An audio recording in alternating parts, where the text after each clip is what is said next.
on to part 4, which was a pretty epic part within itself. Yeah. In this part 4, we got it called Machine. Oh, that shot of him being on that Grim Reaper is awesome. But Change Machine is a really interesting part here. As we kind of recap it, we get the rooftop scene involving the League meeting Jim Gordon, as he says, "How many of them are you?" As Batman tells him, "Not enough." As we get a really, really awesome moment here. This felt like, you mentioned, Kolby, cartoons animated. I feel like I was watching a Justice League animated show with this kind of scene and together there. So great. We get the League versus Steppenwolf, Wonder Woman kicking so much ass. As she says, you know, "I belong to no one." We see Batman in action taking on Parademons. We see Barry Allen in action, Cyborg in action. Aquaman comes through in the 4th quarter to help them out. We see Cyborg giving them the history lesson on where the 3rd mother box was. It was on Earth. It's been here, there, and everywhere, but now it's here. And then we get the League coming together talking about the Change Machine and how this can bring back Superman. As we can see on the screen now, and also too, we get a really, we'll talk about my criticism with this moment with Lois Lane and Martha Kent kind of being, I don't want to say forgotten about, but I felt like their storyline was just like they were grieving. I get what they were going through, but they were just grieving the whole movie, and there was like no other dimensions to their character. But we'll talk about that a little bit later. But we get Martian the Manhunter. He comes to see Lois Lane and brings her back to humanity, brings her back to being a Lois Lane that I love. And then we wrap up with the team coming together, and it's time to wake Superman. So Amanda, this 4th part here, Change Machine, what were some of your pros and cons of this part here? My favorite scene is when they're all together around Cyborg in the mother box, and he's explaining it to them. Also, that shot there. Thanks for bringing it up again. He's amazing. Look at him. That's my Batman. He's ripped from the comics. Oof, like so cool. But yeah, I love the mother box scene.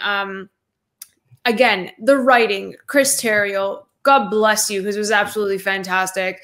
And him explaining it and all of that. And then, you know, they felt like a team because everyone was like inputting their 2 cents and they're getting to know each other and how they think. And it was really cool how they explained all that. And then the little like projection of Superman, like that was just, I started crying. Like it was just so beautiful, but like I jumped ahead. But I love the scene on the rooftop. It was really fun. You had everyone there, and Batman's kind of obviously like the veteran in all this, and the Flash is like he doesn't know what the hell he's doing. And I think that was, he's around superheroes that he grew up with. Oh my god, like this is the greatest day of my life. That signal, it's your signal. Oh shit, like I'm not supposed to say that. Like it was just the funniest thing. It was like, and then him being flustered with Diana was just adorable. Like I get you, I understand, it's fine. But like it was just the cutest thing to have him surrounded by the people that he looked up to. And the one thing that I absolutely loved, I think it's a bit later that he mentions it, but he looked up to Superman. Yeah. And that was not mentioned in Justice League whatsoever. There was no connection to Superman apart from like Bruce wanting him to come back, right? That was the only connection, and like a little bit of Diana, but no one else really like had that connection to him. So I'm really happy they added that, especially for the Flash. But yeah, that rooftop scene was cool. Cyborg jumps in, especially after the conversation with Diana. And I thought that, you know, this movie really just unified these outcasts, technically, because that's what they are. And I feel like this is gonna get me so much shit, to be perfectly honest. But Zack Snyder managed to make them a family within one film versus another studio that took them very long to make them a broken family, kind of.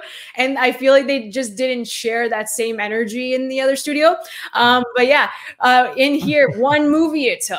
And even like with Aquaman, like he was kind of like reserved. He didn't want to really care about them. He's like, I got to do this job, whatever, blah, blah. But then he really softened up after Cyborg's story. So again, he brought them together through his story with the mother boxes, and I thought that was really special. I'm probably forgetting something else, but their chemistry together was off the charts, all of them together. This league is amazing. And you could feel the love. You could feel that they were going to have each other's backs, especially, the Steppenwolf scene. When they go fight and save his dad and all that, wicked. Just wicked. It was so cool to see Diana in action, to see Cyborg in action. I love his little like helmet, shield, whatever you want to call it. It looked really cool.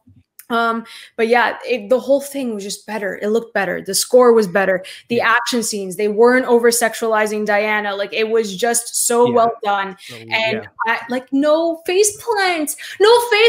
Yes, like, you ripped that straight out of, you know, Age of Ultron with Bruce Banner and Natasha. It was just like, why are we repeating this? Exactly. But it was just awesome. Everyone was great. And did you have any input on Martian of the Manhunter bringing back Lois to the forefront? I agree with you that the placement of that reveal took away from the actual moment. I think that if we're going to see them grieving over Clark, it should have been Martha. It should have been Martha. That's Yep. So like, you're taking the weight of their that conversation. Exactly. And even Martha helping Lois get out of that state, you know, trying to push her. Like, I thought that would have worked better for their characters. Also, why would you put that in the trailer? Like, of all things, of all reveals, they put the red eyes with Martha. Like, what are you They doing? dropped the ball on that. It was apparently like, I interpreted that as a swerve, as like there's some kind of dark side connection to that. Yeah. So, but like, what I only watched the trailer one time and I completely forgot about it. So watching that scene again, I was just like, I know. But it felt like it removed a little bit of the weight of that scene between essentially this mother and daughter, right? Right. I did, but like, he looked cool. I think I really enjoyed the Martian Manhunter look. I know that, Elliot, I know you had a little not a fan, but I heard you. I definitely would have preferred like a prosthetic and makeup application personally, as opposed to like it being a fully CG character. But I mean, understandably, you know, they got a lot to be able to do with the 70 million. So I understand. Understood. Alex, man, tossing it to you, my friend, with this. Let me just tell you something. Shoot for it. I didn't watch the last trailer of Justice League because I was like, I'm never gonna watch it. I saw the first one and I said, okay, I'm good to go. Yeah. And remember when I told you when the screeners came out, and that's when it pissed me off because spoilers were all over the place. Yeah. The Martha, someone put it up, and I looked at it. I was like, oh no way.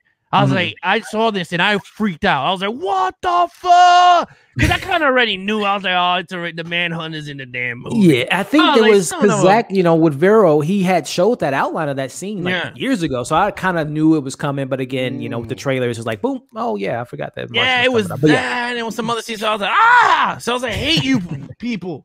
But anyway, in terms of them in the rooftop, I liked it. I mean, we saw it already in the Josh Whedon cut, but it was totally different the way they were. I don't know. I felt like it was a different. The dialogue was different, right? Like the way they said the lines. It was just weird. It wasn't corny, like because there wasn't Aquaman jumped out and he was like, "Man in bat, you know, dig it," or something. Yeah. I was just like, you know what? It felt way better that Aquaman came later into the scene. Than that. I thought it was cool. Commissioner Gordon talking to them. I thought it was pretty cool. When they get to this is what my thing is. The thing I liked about the scene of them saving Cyborg Zad, they were not a team yet. Correct. Because they were going their own. They were going their separate ways because Cyborg jumped the gun first. He was like, Dad! And he just went right in. And I was like, but then you saw the cool gadgets. Like his other hand came out and started doing all this crazy stuff. And I was like, oh, this is cool. But the scene that made me go crazy, it wasn't Batman. Because normally it would be Batman. Although actually not 100% would be Batman. Compared to the warehouse scene too. Yeah.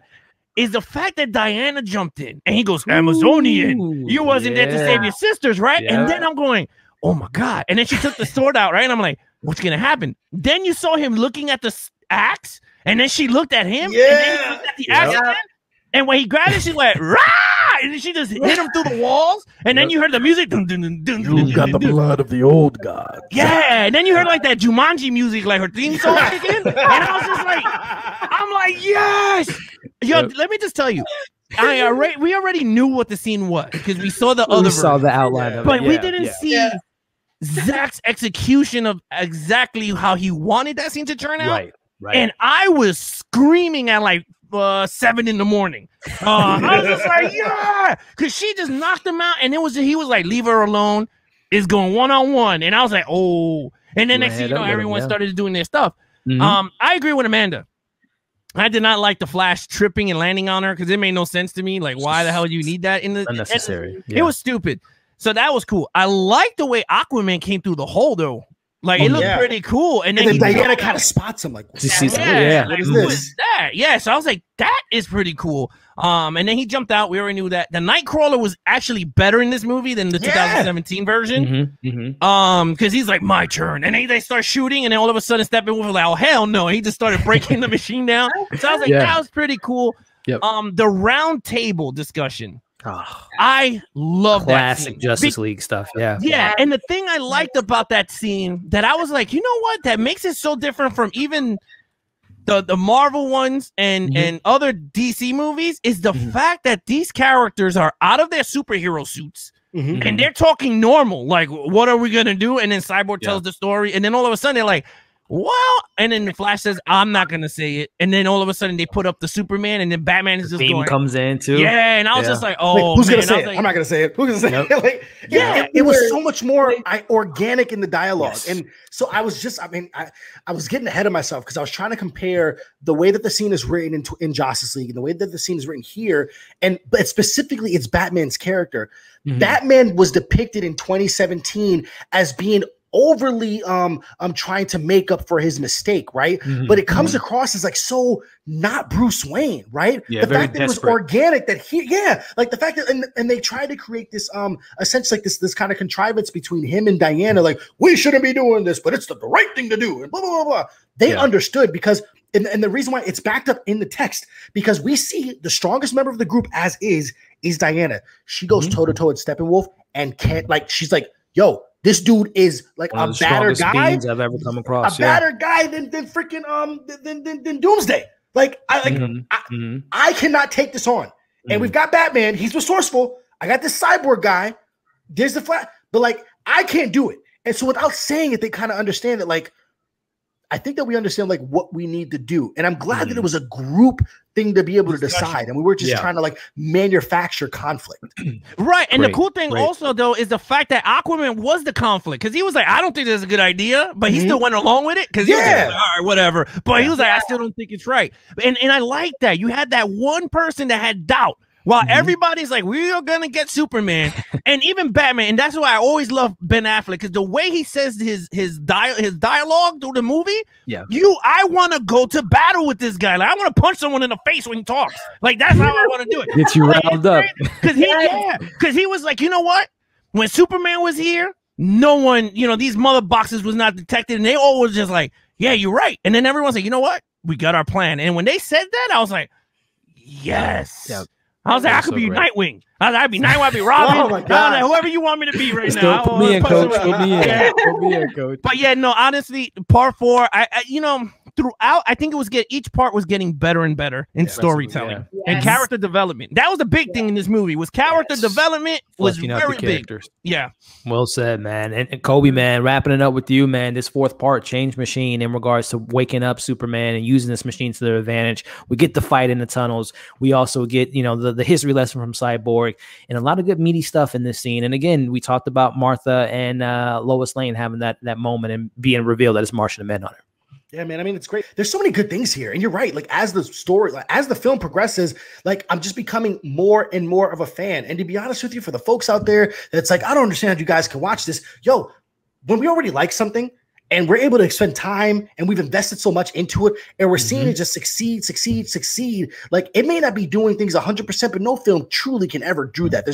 I've only watched a handful of perfect films, and perfection is truly something that is subjective. But the fact that we get a nod to old school JL imagery, right? Where we have these heroes on the rooftops talking, to Commissioner Gordon and then doing the entire Vanish thing. And there was something about it that seems so, it just flowed better comparatively to what we got in 2017. And the battle on Stryker Island, it didn't seem like just something that happened as it did before. This had some weight to it. And we understood that like these heroes are kind of given everything that they got, and it's not enough. And they all recognize, yo, it's not enough. Yeah, we can kind of be able to give a good punch or two to Steppenwolf, but he's taking it. And we need more. And it's because they understood that they don't have the guns to make it happen. And the thing is, they didn't just out of nowhere think like, oh, I have I think what we can do. The fact that Cyborg had to be able to detail to him about what the power of these boxes can do. Right. It just all like they all light bulb at the same time. It changes things on a molecular level. Yes. And applying the like the reasoning and logic was all there. Before it just seemed like, okay, so now we have to try to find some very contrived way to be able to bring back Superman. This made the most sense. It wasn't contrived about it. Because to be honest with you, if they had the guns to be able to stop Steppenwolf, they never would have brought him back. Right. You know? This just felt so right. It felt like the right thing to do. And I didn't feel like that we were like having to question ethics about, you know, who's alive or not. Like, no, whatever, bro. This is like what we have to do. Because if we don't do it, there is no us. And they kind of say the same thing. You know, in order to do it, we're going to alert the dude where the box is, but we got to do it because if we don't, it's the risk. It's the risk that they're willing to take. Yeah. It was great. Like I said, the depiction of powers, it was kind of close. We got a little, that extended scene gave me more of the Batman warehouse vibe, seeing him be able to take out those parademons for a little bit. And then kind of like, it was so much better seeing Steppenwolf go ahead and finger the cube a little bit. Like that was nice, right? To be able to talk to the side and whatnot, you know, and Darkseid, the fact that he's the one that comes over and everything is just like, and then like, is that the anti-life equation? You know, like it was great. And then like, yes, does it undercut a little bit that Martha and Lois scene? Yeah, it does. But man, was it still really, really cool? And the fact that we get the entire like, man, it's just great. I love the setup that we're getting to. Like, it's like in my mind, as I've been taught to be able to dissect films, you know, I'm looking into a like, you know, 3 or 5 act structure. And this is something a little bit different, but man, I just appreciate it because like I'm growing invested more and more. And it's a unique experience because while I've watched, you know, the 2017 version, maybe like I've probably watched like 3 to 5 times, to be honest with you. It's hard not to look at the differences. I'm just like, what do we do? What did we look at that we thought, I don't want this. I don't want this. Yeah. No.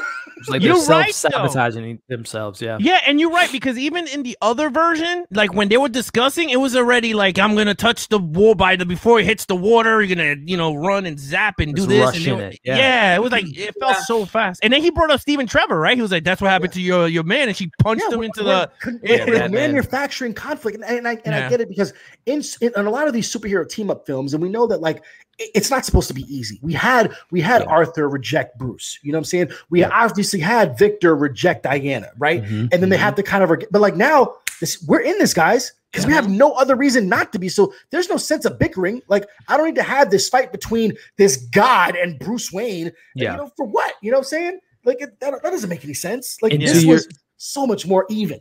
To your point, they just face evil, and they just saw Steppenwolf in action. So now it's like, what's the like you just said, Kolby, what's the argument here? We just see this is just one being, you know, who else is out there to come at us. So I think it made so much sense to them be on the same page, minus Aquaman having a little bit of conflict there. But also too, another little cool thing about that scene that I forgot to mention was Alfred in his building, you know, helping out Batman with the absorbing the energy, which is a great which ties into a little bit later in the film. And again, just shows you Alfred having, you know, a little bit of subplot and him feeling like, you know, having a victory. As I love, by the way, the chemistry between Ben Affleck and Jeremy Irons. Like, oh my goodness, it is definitely on par with Christian Bale. It is so great, and Michael Caine. Like it is, it's really dope.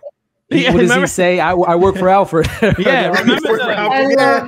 Remember in the beginning of the movie when he goes, Master Wayne, next time find him in Jamaica, because he was like mad cold. He's like Costa Rica. All of his lines are just just perfect. And I know in the next part we'll get to that classic T and Wonder Woman scene. That was funny.